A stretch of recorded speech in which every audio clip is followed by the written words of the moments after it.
Narito na ang mga malalaking balitang Central Luzon ngayong araw. Waring operation sa Capas Tarlac, pansamantalang sinuspindi ng Kapitolyo. Dating Vice President Leni Robredo bumisita sa siyudad ng San Fernando para pasalamatan ang mga volunteer sa Pampanga. Pagtatatag ng ahensya na magpapalakas sa onion industry ng bansa, isinusulong sa Kamara. Baboy mula Pampanga, Bulacan at Tarlac, bawal munang makapasok sa Aurora, Pangasinan dahil sa banta ng African Swine Flu. At maagang pamimili ng Noche Buena items, iminungkahi ng DTI para makaiwas sa mas mataas na presyo ng bilihin.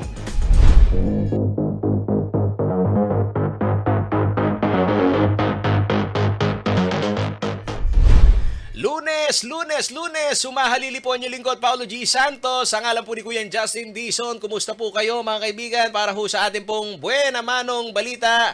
Dito ho sa Central Luzon, hindi ho magandang balita para ho sa mga swine producer sa Pampanga dahil pansamantalang Paulo G. na ipinagbabawal dito ho sa lalawigan ng Aurora at Pangasinan ang pagpasok po ng mga baboy at karne nito mula ho dito sa Pampanga, Bulacan at Tarlac. Ayan ho mga kaibigan. Ito ho ay matapos na ideklara nito hong Department of Agriculture na ang tatluhong probinsya ay nasa ilalim ho ng tinatawag na red zone dahil ho sa kaso ng African Swine Fever o ASF. Narito po ang karagdagang detalye sa report ni ating Jenna Lumbang Parungaw.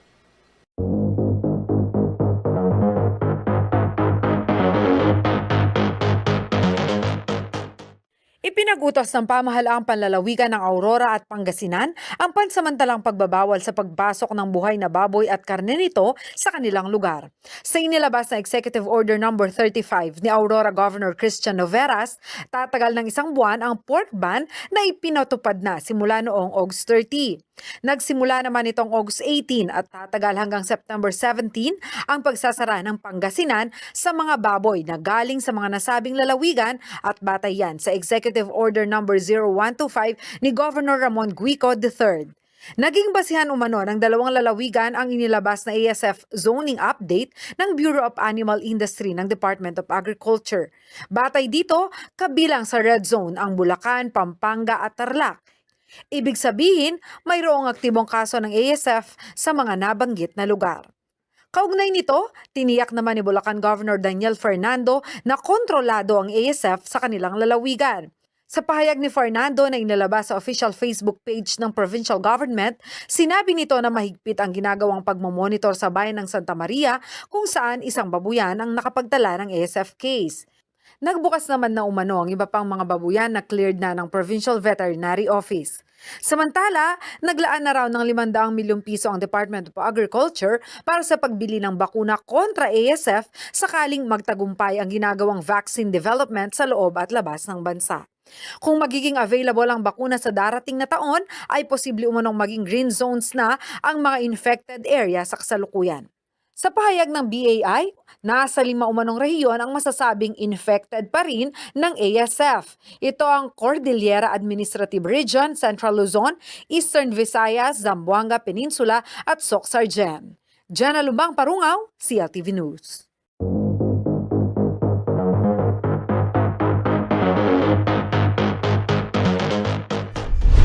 Balitang agrikultura pa rin po tayo. Nakatutok kayo sa CLTV Balitaan. Itinutulak ngayon ni Nueva Ecija 3rd District Representative Ria Vergara, mga karehiyon, ang pagtatatagho ng isang ahensya na magpapalakas naman umano dito ho sa onion industry. Dito ho sa ating bansa, pangunahing tungkulin umano nito ang maglatag ho ng mga programa upang mapalaki ang produksyon ng sibuyas. Kasunod ho ng pagsipa ng presyo nito sa merkado. Napakamahal ho ng puting sibuyas. Alamin po natin ang balitang ito.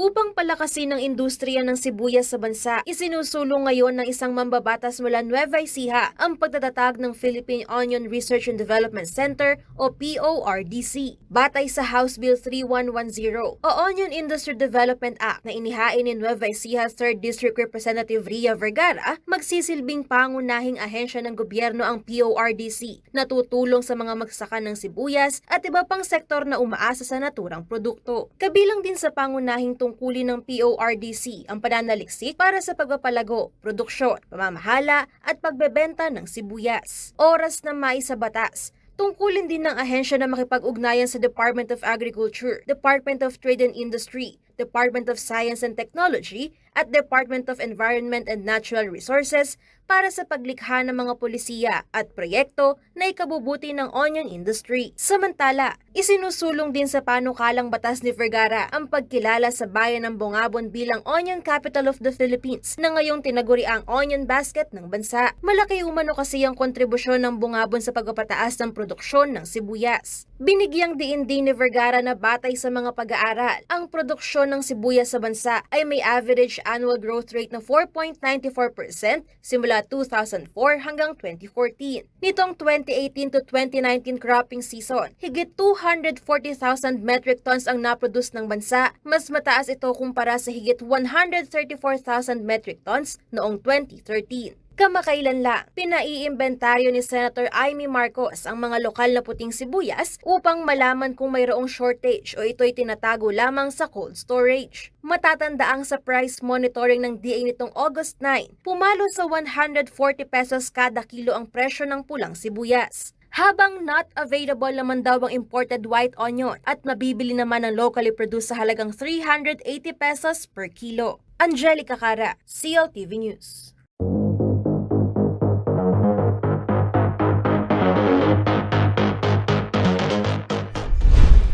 Matatandang nitong September 1, nakipagdialogo si Mayor Rodriguez kasama ang mga miyembro ng Sangguniang Bayan kay Governor Yap upang hingin ang pagpapatupad ho ng pansamantalang suspensyon ng quarry operations, ngunit hindi pumayag dahil umano sa mataas ho na demand ng quarry materials.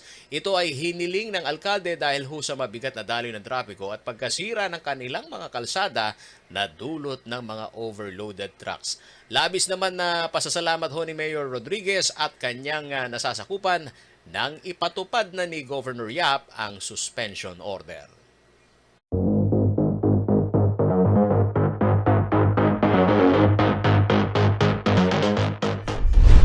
Sa pagbabalik ng CLTV Balitaan, dating Vice President Leni Robredo bumisita sa siyudad ng San Fernando para pasalamatan ang mga volunteer sa Pampanga. Comelec ready na raw para sa barangay at sangguniang kabataan election sa Disyembre at maagang pamimili ng Noche Buena items iminungkahi ng DTI para makaiwas sa mas mataas na presyo ng bilihin. Manatiling nakatutok para sa iba pa pong mga nangungunang balitang Central Luzon ngayong araw.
Nagbabalik po ang CLTV Balitan sa iba pong mga malalaking balitang Central Luzon. Bumisita ho dito sa siyudad ng San Fernando, Pampanga ang dating Vice President Attorney Leni Robredo nito pong nakalipas na araw ng Sabado mga karehiyon na September 3. Ito ay upang pasalamatan naman po ang mga volunteer na naging bahagi po ng kanyang kampanya noong May 2022 elections dito ho sa lalawigan. Dumalo sa Thanksgiving event mga kaibigan, ito pong ilang mga supporter at volunteer, maging si Among Ed Panlilio, na kilalang pari at dating gobernador ho ng Pampanga. Matatandang 314,615 votes ang nakuha ho ni Robredo dito sa Pampanga noong nakaraang eleksyon.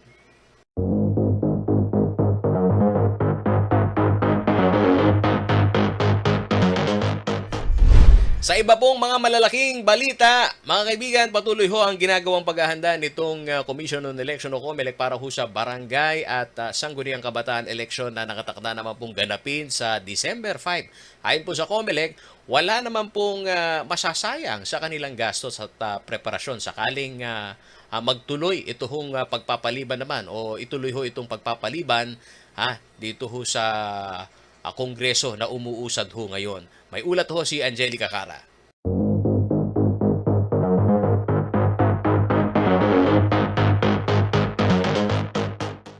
Tuloy man o hindi ang Barangay at Sangguniang Kabataan Elections o BSKE sa December 5, inihayag ng Commission on Elections na 80% ready na sila para rito. Sa laging handa public briefing, sinabi ni COMELEC Chairman George Garcia na pinaghahandaan na nila ang pag-imprenta ng mga balota. Hindi na raw iniisip ng COMELEC ang posibilidad na ipagpaliban pa ang barangay at SK election. Maglalabas na rin daw ang komisyon ng mga guidelines at resolusyon kaugnay nito sa mga susunod na araw. Po ngayon ay almost mga 80% na po yung aming preparasyon para sa barangay and SK elections. Siyempre, magsisimula na rin po kami later ng ating printing ng mga balota. So sa kasalukuyan po, dahil sinabi nga po natin, all out na po tayo sa preparasyon as if hindi po namin iniisip yung mga posibilidad na maaari mapospone ang ating barangay and SK elections. Matatanda ang nakapasa na sa committee level sa Kamara ang panukalang pagpapaliban sa barangay at SK elections. Wala namang nakikitang problema si Garcia sa mga nabili ng elections paraphernalia kung hindi man matuloy ang eleksyon ngayong taon. Wala pong problema para po sa ating mga kababayan sapagkat yung mga nabili po natin o yung mga nabigay na natin na award na kontrata para sa pagdideliver ng mga ilang election paraphernalia o kagamitan ay gagamitin din naman po natin sa susunod na halalan. Ibig sabihin po, hindi naman po masasayang yan magmula sa ballpen, magmula sa ballot boxes at saka yung pong indelible ink at iba't iba pang mga kagamitan. Kahit nga po, Sir Audrey, makapag-print tayo ng balota ay wala pong effect yan sapagkat yung balota na na-print natin ay pwede pa rin gamitin para sa susunod na eleksyon kung sakali na ma-reset ang December 5, 2022 elections. Samantala, ikinatuwa naman ng COMELEC ang pagbawi sa temporary restraining order na ipinalabas noong 2016 na nagbabawal sa mga bilanggo o persons deprived of liberty na makaboto sa local elections. Ayon kay Garcia, pinabura ng kataas-taasang hukuman ang hiling ng kanilang hanay na magkaroon ng pantay na karapatan ang PDL na makaboto. Tanggal ng temporary restraining order ng ating Korte Suprema, sila po ay papayagan na makaboto sa national position, national election, at siyempre yung local election, local positions. Ang una pong pa-rule dyan, Sir Audrey, ay number 1, kung yung botante mismo, yung PDL, persons deprived of liberties po, ay botante doon sa lugar kung saan sila nakakulong sa kasalukuyan o in custody, doon po sila makakaboto. Kung sakali naman po na sa ibang lugar, pwede po silang samahan mismo ng ating mga custodian. Subalit, kinakailangan magpaalam po sa korte. Sa October 16 to 13, tinakda ng COMELEC ang paghahain ng kandidatura sa mga nagbabalak humabol para sa barangay at SK elections. Angelica Cara, CLTV News.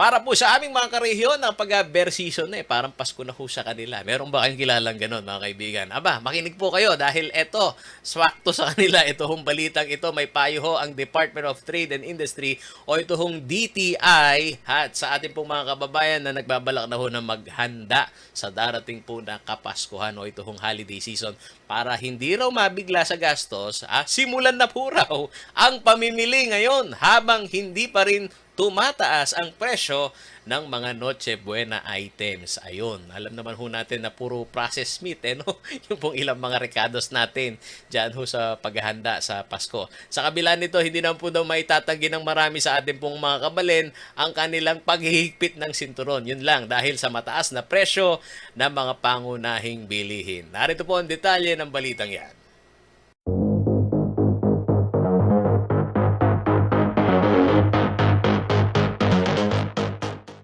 Pilipinas daw ang may pinakamahabang Pasko sa buong mundo. Pagpasok pa lamang kasi ng Burr months o ang unang araw ng Setyembre, ramdam na ang Christmas vibe sa maraming lugar. Sa kahabaan ng Jose Abad Santos Avenue sa siyudad San Fernando, Pampanga, nakaabang na ang mga makukulay na parol at Christmas lights. Abala na rin ang iba't ibang establishmento sa paglalagay ng dekorasyon. Marami ang ilan sa atin na excited na sa mga Christmas party, reunions at syempre ang Noche Buena. Ayon sa Department of Trade and Industry o DTI, wala pang paggalaw sa presyo ng mga Noche Buena items sa ngayon. Pero asahan daw ang pagtaas sa presyo ng mga ito, lalo na habang papalapit ang holiday season. Kaya naman para makatipid, may payo ang DTI sa mga mamimili. Ang advice natin sa consumers, marami pong mga Christmas products na hindi naman kaagad-agad nag-e-expire. So sa panahon na ito, kung kaya rin lang natin na mag-ipon na or mag-stock na ng mga ganitong produkto, pwede na tayong mamili habang hindi pa naggumagalaw ang presyo. Kasi eventually, tataas na naman yung presyo. Maglalabas tayo ng Noche Buena Bulletin, siguro mga last week of October or early November, para magabayan ang mga mamimili kung magkano lang talaga ang dapat na presyong binibili nila para sa panghanda sa Noche Buena. Kabilang daw sa mga produktong ito ang ham, cheese, queso de bola, sandwich spread, mayonnaise, pasta noodles, spaghetti sauce at tomato sauce. Mungkahin ng DTI paunti-unti ng mamili upang hindi mabigla sa gastos at maging merry daw ang inyong Pasko. Pero ang ilan sa ating mga kabalen, hindi maitatangging dumadaing sa taas ng presyo ng mga bilihin. Ang hirap ng mag-budget ngayon, lalo na pag marami kang anak. Kahit konti siguro, syempre, ano na natin yun tradisyon natin. May ready maganda kasi mahal yung bilihin. Hindi swak sa budget. Liana Canilaw, CLTV News.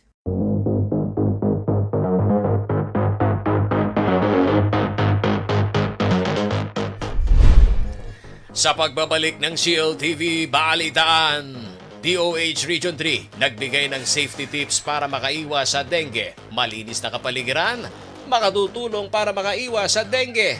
At magpatingin ka agad kapag nakaranas na ng sintomas ng dengue ayon sa DOH Region 3. Kabayanihan ni Jose Abad Santos ginunita kasabay ng pagtatayo ng kanyang rebulto sa Pulong Bulo Integrated School.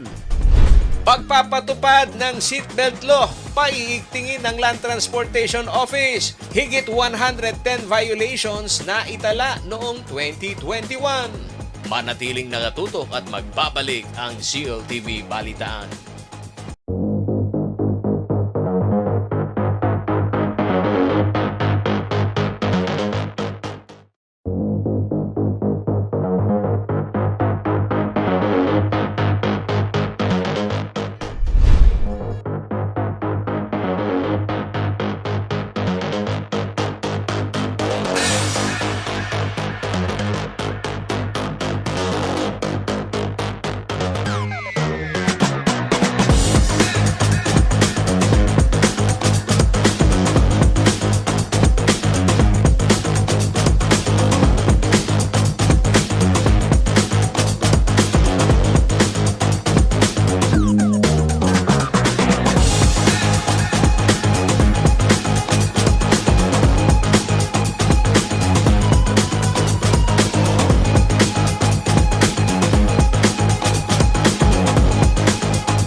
nagbabalik po ang CLTV Balitaan sa lahat ho ng mga magulang diyan at opo, binabantayan kanilang mga anak. Nako, maigi pong bantayan po ninyo ito hong mga paalala ng ating pong kagawaran ng kalusugan. Ano bang paalala yan? Sabi nito mga nakikinig ho sa atin ngayon.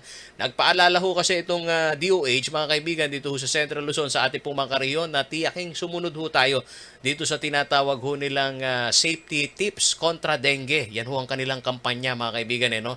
Mataas raw kasi ho ang tiyansang makakuha ng dengue bunsod ng madalas na pag-ulan. Opo. At ito hong mga nakaimbak ho ninyo na tubig, bantayan ho ninyo yan kung may kitikiti na. Payo ho ng ahensya, panatilihin hong malinis ang paligid at alisin ho ang mga nakaimbak na tubig sa anuman hong bagay. Ayan, na maaari hong pamugaran ho nitong lamok. Hindi ho biro itong lamok ho na ito. Nakamamatay ho yan. Mainam rin daw na magsuot ho ng mahabang damit gaya ho ng pantalon, long sleeve at gumamit ng mosquito repellent para makaiwas ho sa kagat ng lamok na nagdadala ho nitong dengue. Ayon ho sa DOH Region 3, huwag nang mag-atubili at kaagad hong magtungo at kumonsulta sa pinakamalapit ho na ospital o health center para sa kaukulang atensyong medikal kung nakararanas na ho ng sintomas ng dengue. Kabilang dito ang pagsusuka, rashes, pananakit ng katawan, at pagdurugo sa gilagid o ilong. O yun hong mga kaibigan, ito, nakaranas na rin ho tayo niyan. No? Ito hong mayat-mayang mainit na temperatura, paglagnat, mataas na lagnat. Yan ho ang mga sintomas nito pong dengue.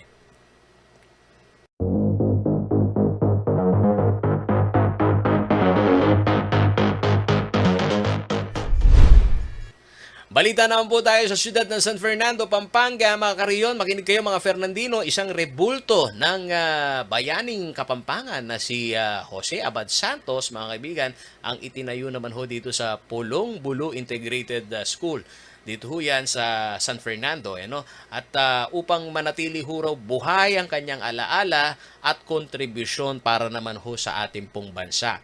Ayon ho sa pamunuan ng paaralan, makatutulong ang rebulto upang higit na makilala ng mga kabataan ang bayani at pamarisan ang kanya hong mga prinsipyo. Narito po report.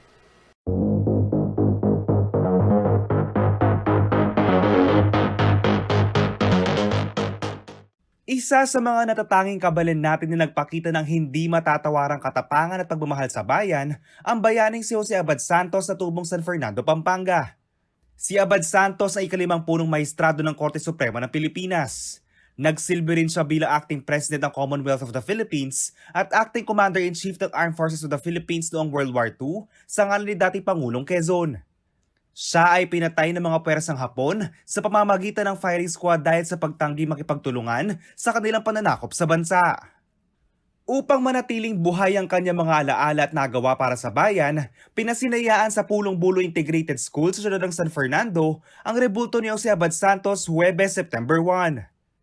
Paraano muna ito ni Joel Maliari na dating principal na eskwelahan na maipakilala ang katauhan at kabayanihan ni Abad Santos sa mga kabataan.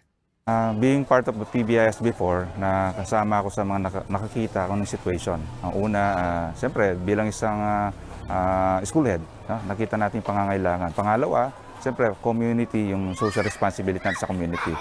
Yung lugar, nasa lugar na kung saan yung street, yung main street, o yung road, nakapangalan kay Jose Abad Santos. Napansin namin walang nakakalam kung sino si Abad Santos. Considering na national yung kanyang stature bilang isang national hero, no? Pero walang nakakalam. So it's about time na bigyan natin siya ng parangal, hindi lang sa level na national, kundi maging mula dun sa pinakamaliit na level, which is the barangay. At ito yung mga bata na kinukonsider na mag-aaral ng PBIS. Si Maliari ay isang akademiko, artist at tagapagsulong ng kulturang Kapampangan. Habang inuukit umano niya ang rebulto, ay higit na nang ibabaw sa kanya ang pagkakapampangan. Gusto ko talaga makambag na. Personal capacity, gusto ko siyang makatulong. Bilang isang edukador, no? Gusto ko rin makapag-contribute sa mga pag-aaral ng mga bayani natin sa araling panlipunan. Malaki naman ang pasasalamat ng principal ng PBIS dahil hindi na lamang sa pangalan makikilala ng mga mag-aaral si Jose Abad Santos. Super overwhelming po. Kasi totoo po yung sinasabi ni Sir Joel din na walang pagkakakilanlan kasi nalalaman lang ng mga bata na Jose Abad Santos theoretically, pero visually wala. Gagawin din naman ng mga guro ang kanilang makakaya upang maibahagi ang talambuhay ni Jose Abad Santos sa mga kabataan. Sa Araling Panlipunan, ini-integrate din namin yan. But specifically right now, maaari nilang isama sa kanilang pagtuturo na ilang minuto tungkol sa talambuhay ni Jose Abad Santos na mapag-aralan ng mga bata. Sinuportahan din ng barangay ang proyekto dahil kahit ang mga residente ay hindi gaanong kilala si Jose Abad Santos. Sa katunayan, nag-donate ang mga opisyales ng lapida para sa rebulto ng Bayaning Kapampangan. Dinonate ko po yung ang lapida po yan, kaya ikaw lang po, hindi naman po napaya si Sir na ako pong mag-ano kanyo. Ako naman po nag-donate po, kasama po mga parents leader po. Bukas naman ang isip ng mga estudyante ng PBIS na itinayong rebulto at nananawagan na sana'y kilalanin at pahalagahan ng mga naiambag ni Jose Abad Santos para sa bansa. Niligtas niya po yung bayan natin, sinakripisyo po niya yung buhay niya para dito sa bansa natin. Buti po ginawa po nila para po maalala natin na siya po yung nagligtas sa bansa natin. JM De Jesus, CLTV News.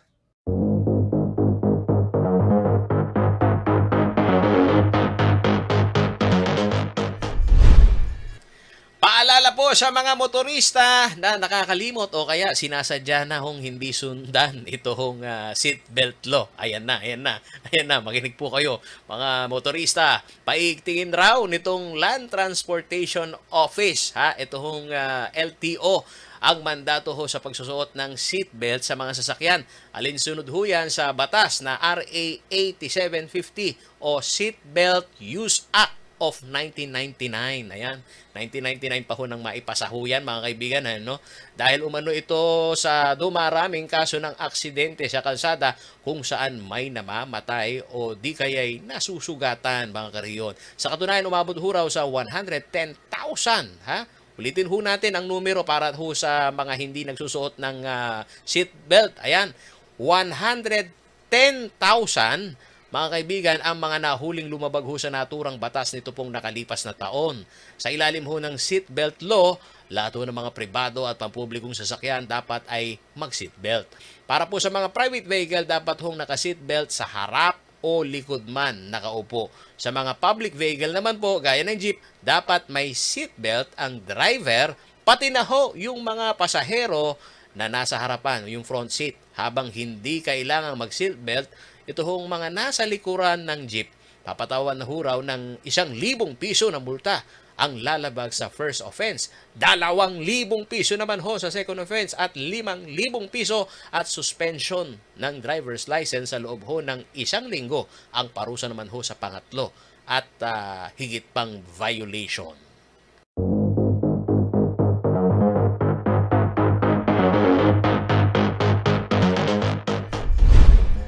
Sa pagbabalik ng CLTV Balitaan, Delta Training Camp, patuloy ang tagumpay sa paghubog ng mga basketballistang Kapampangan. Manatiling nakatutok at magbabalik ang CLTV Balitaan.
sports, balita naman po tayo mga kaibigan. Opo, kami mga Kapampangan, hindi lang po kami kilala sa masasarap na pagkain. Culinary capital, andito ho. Sa Pampanga nga yan Makukulit naglalaki ang parol. Dito ho sa aming probinsya yan. No? Namamayagpag din po kami. Ito para sa inyong kaalaman. No? Namamayagpag din ho ang Kapampangan sa larangan ho ng basketball. Sa tulong ho yan ng Delta Training Camp ni Pampanga Governor Dennis Delta Pineda at marami hong Kapampangan bowlers ang nagtagumpay na at patuloy ho na nagtatagumpay sa naturang sports. Sa pagsabak ho ng ating pong mga homegrown basketball stars dito naman ho sa Championship Series ng Pilipinas Super League. Alamin po natin kung papaano nga ba hinuhubog, mga kaibigan, ng Delta Training Camp ang mga basketballistang Kapampangan.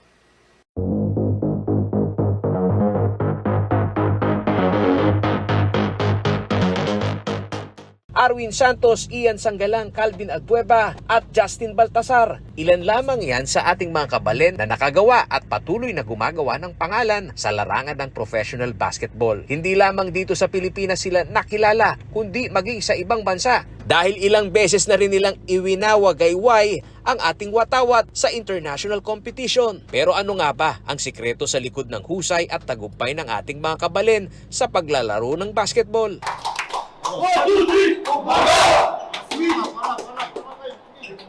Dito sa Brenzigao Convention Center and Sports Complex, matatagpuan ang Mala Dream Team Academy sa mga kabataang Kapampangan na mahilig sa basketball.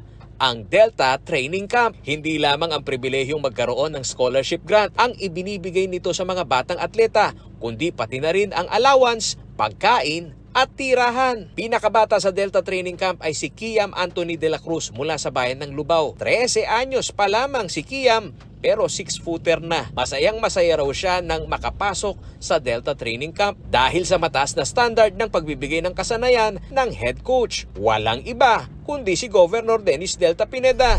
Magaling po si Gov. Dennis Delta Pineda. Lalong-lalo na po sa skills. Matuturuan ka po talaga at matututukan niya. Wala bang pressure sa inyo? Medyo po. Meron po. Inspirasyon din ang rags to riches story ng mga Kapampangan bowlers sa mga kabataang nasa loob ng Delta Training Camp. Idol ko po di Ian Sanggalang, Calvin Albueba, then Justin Baltasar po. Institusyon ng maituturing ang Delta Training Camp, kaya madalas din itong puntahan ng mga team scouts mula UAAP at NCAA. Ayon kay Coach Hamperdick Di Matulak, taong 2013 nang buuin ni team owner na nooy Vice Governor Delta ang training camp. Dahil umuwi na kami sa Pampanga, 2013, nag-usap kami yung time na yon, Vice Governor pa lang si Delta, si Dennis Pineda. So sabi niya sa akin, Pedic, awakan natin ngayon yung mga bata dito sa Pampanga. Magpapatraining camp tayo, tapos kunin natin lahat na may potential na bata dito, turuan natin, dito natin alagaan, dito sa convention. Kabilang naman sa mga fastest rising star ng Philippine basketball ngayon ay si Justin Baltasar na mula sa Delta Training Camp. Naglaro siya sa De La Salle Green Archers sa UAAP at kinatawan na rin ang bansa. Suot ang Gilas Pilipinas jersey. Sa ngayon ay nasa Hiroshima Dragonflies sa Japanese B-League si Baltasar. Ang talagang gusto nila, kapupunta lang ng Japan. Si Justin Baltasar. Pero nag-promise naman si Justin, pagka na-settle na siya ron, sa susunod na kailangan siya ng magpapalam siya, lalaro siya. Yun din naman ang pangako ni Gob sa Gilas. Ayon kay Coach Alan Trinidad, ang head ng Sports Development Program ng Pampanga, magandang masimulan ng maaga ang pagbibigay ng training sa mga kabataang may hilig sa basketball. Dapat kasi ang bata, dinidevelop mo yan at young age. Pagka kasi medyo may edad na yan, kumbaga sa kawayan, minsan mahirap nang ituwid yung baluktot. So, definitely lalo sa mga, ang hanap natin yung height talaga. Kasi you cannot teach height in basketball. You can teach basketball to anybody. Kung si Head Coach Governor Delta ang tatanungin, susi raw sa tagumpay ng kanilang koponan ang teamwork ng mga manlalaro. Purong Kapampangan talaga. Wala tayong ibang halo. So, mas bilis na nagkakaintindihan ng mga bata. At na sila. Baga kung titignan mo, parang magkakapatid na talaga. Kaya yung teamwork, mabilis na hong i-inject sa mga bata na to. Samantala, matapos masungkit ang kampyonato sa Luzon Leg ng Pilipinas Super League, pinaghahandaan na ngayon ng Pampanga Delta ang National Championship na gaganapin naman sa Cebu. Paolo G. Santos, CLTV News. Mga kaibigan, sa ating pong sports balita update ha, 83-80 ang naging final score ho kagabi. Ang ganda ho ng laban ng Pampanga Delta team at inito naman pong pambato ng Mindanao. Ito hong Davao Occidental Dreamers. At opo, may susubaybayan ho tayo. Lahat ho ng mga taga Luzon. Dahil pambato ho natin ng Pampanga Delta team, abay lalaban naman ho yan dito sa pambato ng Visayas. Ito hong Konsolasyon Sarok Weavers. Pamayang alas 8 ho yan ng gabi. At alamin naman ho natin ang magiging lagay ng panahon mula ho kay Ginoong Manny Esguera, ang Chief Weather Forecaster ng Pag-asa dito sa Clark.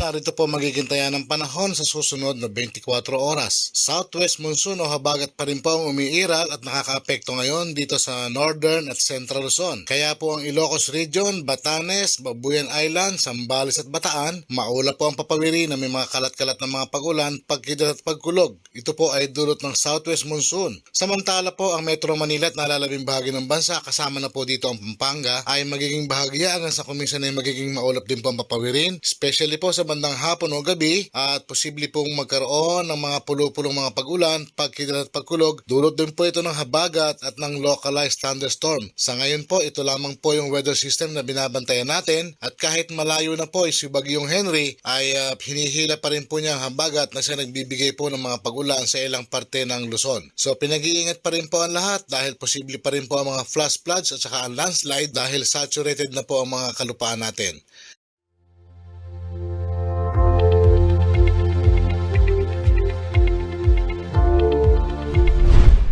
At yan ang mga balitang nakalap ng CLTV Balitaan. Para po sa karagdagang detalye ng aming pong mga balita, maaari po ninyong i-follow ang aming pong social media pages.